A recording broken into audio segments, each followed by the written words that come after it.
You know, after watching the ending, that was the disaster that was Ed Wonder Egg Priority. I'm satisfied with the Shadow House. You know why I'm satisfied? Because the Wonder Egg Priority, even though it's anime original, it should have no excuse for such a shitty ending.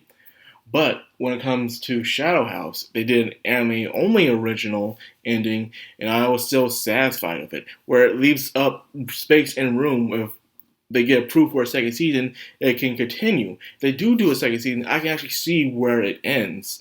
If it does, I can see it ending on a certain boss fight where the team will have to fight against a certain shadow in their doll that they really look up to in the children's ward.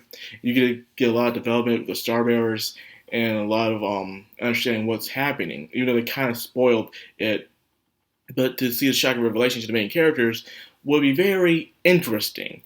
Heck, the fact that they even show that Shirley and Rum are still a-okay, um, that was like, you can tell they read the books. The other thing I appreciate when it comes to Japan is that they actually read the source material.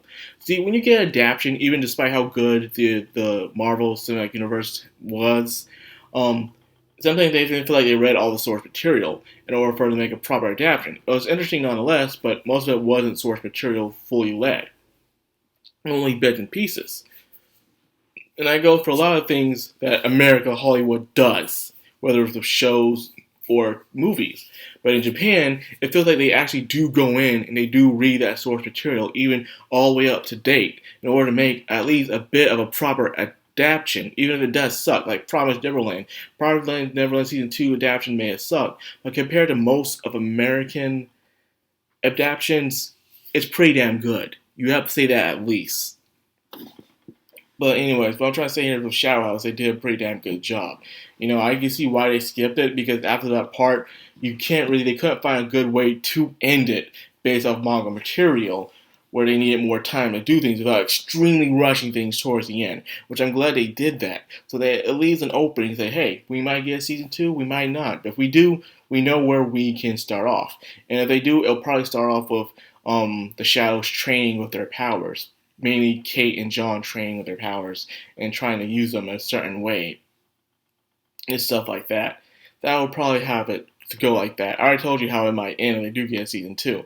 But nonetheless, it was pretty interesting. I really want to know is talk about the characters, how some characters change compared towards the manga. Mainly John. Like I said, John is one of my most favorite characters in the entire series, but mainly because of the manga. Surprisingly or not, John from the manga and John from the anime are kind of different.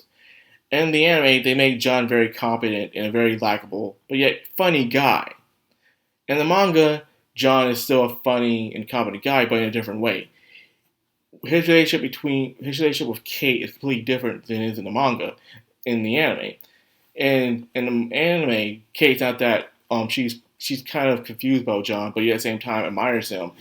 But in the manga, John and Kate's relationship is completely different, where Kate sees John as competent, but yet in a very annoying kind of way, where John does a lot of stupid and annoying things around her, where she has to hit him a couple of times to knock some sense into him.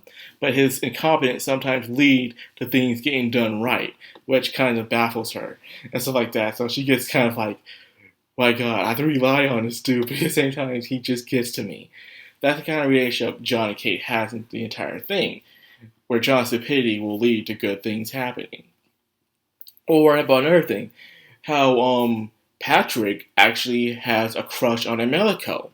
That's right, ever since Emelico comforted John during the debut, the Garden game, he kind of had a crush on Emelico, but he swore to carry those feelings to the grave for the sake of being a proper Shadow Master.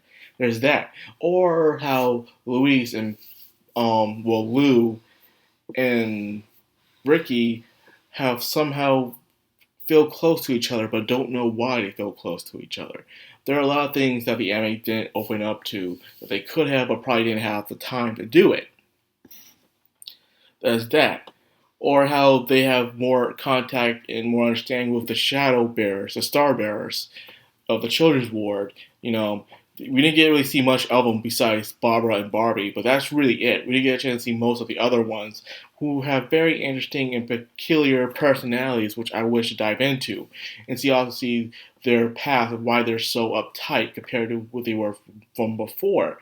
A lot of things that they didn't get a chance to show, which I hope they do if they do get another season. A lot of good things do happen where the stakes are high. And when I went back and reread the manga after finding out they're going anime original to see what they have changed, this felt like it could have been an indie game. I'm dead serious, especially how one of the arcs end like a very final boss like way. It felt like it could have been a video game if it wanted to. Though nonetheless, like I said, Shadow House was one of my most favorite animes of the season of spring. I really enjoyed it and stuff. And now we head on towards summer, which I already got my life as a villain started. Going that completely blind. I'm looking forward to it. Well, other than that, it's been one hell of a ride. I know Silver of what Cloverleaf. I forgot a studio that does this. They also did Promised Neverland, One Red Priority, and they also did Shadow House. The studio likes to do things in pieces, so you don't know if you're gonna get season 2 or not. If you do, you gotta cross your fingers or not. Don't become a Promised Neverland. So anyway, that's how I'm gonna end it. I enjoyed every bit of it. It was nice, good.